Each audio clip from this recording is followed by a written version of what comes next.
When we think of money, it's usually in terms of what things we can buy with it. But your level of wealth doesn't only determine what you own, it can determine entirely what.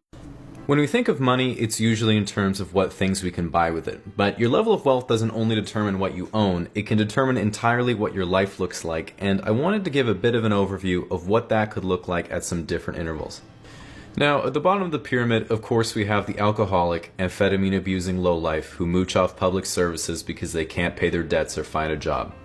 Fucking grad students. Disgusting. Next, we have the working and middle class, which makes up about 90% of the population. Even though it might seem like they can't accomplish much compared to the elites of society, members of the middle class can work together to become much more powerful. As an example, with one roommate they can afford rent, but with two they can afford furniture. The middle class earns up to $300,000 a year, but the median individual income is a lot more modest at $38,000. This can be pretty misleading though, because if you're 50 with a wife and two kids, $38K a year is pretty rough. But if you're 21 and single, you're buying resale Yeezys thinking, man, I wonder how much sex I'd have if I didn't live with my parents.